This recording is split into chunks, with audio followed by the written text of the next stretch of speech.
Hello everyone, welcome sa aking website. My name is Raymond. And ang gusto kong itakal ngayong araw na to is how to stay motivated in your business. So guys, itong strategy na to, kakaiba tong strategy na ituturo ko sa iyo. Ito yung strategy na makakapagpabalik ng motivation mo kapag nalubat ka. Na-experience mo na ba guys na-experience mo na ba na nag-failed ka sa isang bagay or parang yung nag-failed ka na yon is bumaba yung self-worth mo. Kumbaga, for example, nasa business ka, then wala kang ma-recruit, parang ang iniisip mo, dumating na ba sa point nung wala kang ma-recruit na nawalan ka na ba ng pag-asa sa business mo? Kumbaga, sinasabi mo sa sarili mo na mukhang lugi na ako sa negosyong to, mukhang wala na akong kakausapin prospect, failure na ako. Tama yung mga sinabi ng mga negative prospect or tama yung mga sinabing negative words regards sa business ko. So kapag nararamdaman mo yung ganun, I just want to tell you na huwag kang mag-give up sa business mo dahil unang-una is negative people yung nagsabi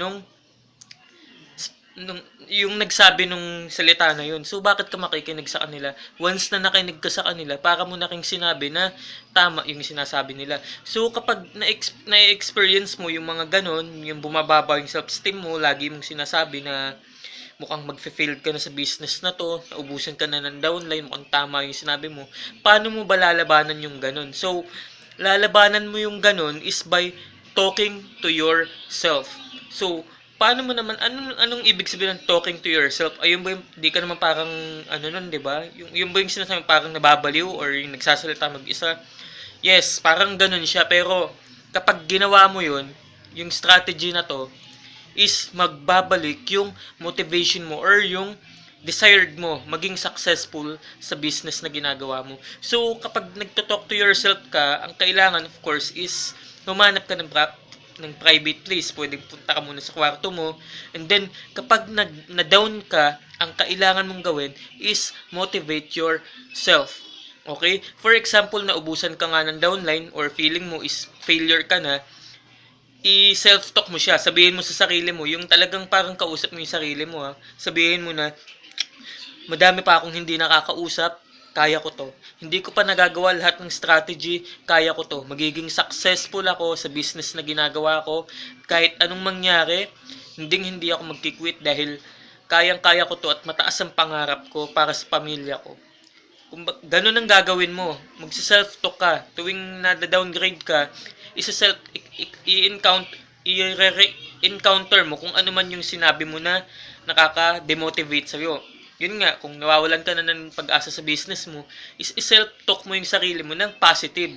Kung bakit ba, or ano ba yung mga possibilities para magka-resulta ka pa sa business mo. So, ako, personally, ginagawa ko yung ganitong strategy. And once na ginagawa ko yun, talagang ang nangyayari is talagang nagtutuloy-tuloy pa rin ako sa business ko kahit nahihirapan ako. So, kapag nag-uumpisa ka, medyo naiilang ka siguro or yung iba siguro nang nanonood ng video na to is hindi gagawin yun. Parang natatawa kayo sa sarili nyo na, ay, ano ba yung strategy na yun? Parang siraulo naman, di ba? Pero guys, sasabihin ko sa iyo yung totoo na napaka-powerful ng self-talk kapag na-demotivate ka. So, ganun lang ang gawin mo. Lagi, basta nada-down ka, i-self-talk mo ng positive yung sarili mo and then magugulat ka sa resulta na makukuha mo. So, once na nahihirapan ka guys, gusto ko lang sabihin na never ever quit. Huwag kang makikinig sa mga negative people and huwag mong iisipin na nagawa mo na ang lahat dahil marami pang paraan. You need to just think outside of the box. Isipin mo yung mga strategies and then kung ano yung strategies na nagwo-work sa'yo at nagbibigay sa'yo ng resulta, ituloy mo yon. Kung yung mga hindi nagbibigay ng resulta sa'yo, huwag mong ituloy yon. Let go and gawin mo yung mga strategies na nag-enjoy ka at alam mong nagkakaresulta ka. So, I hope guys na madami ulit kayong natutunan sa video na ginawa ko. Kung meron kayong natutunan, you can share this video or this website para ma-motivate din ninyo or maituro nyo itong strategy na to kung gaano ba ka-importante ang self-talk once na nadadown ka pwede mong itag dito yung mga downlines mo, or you can share this on your Facebook account para makita rin ng mga kapwa mo or ng mga downlines mo yung video na ito. So once again guys, thank you for watching my video. My name is Raymond and God bless.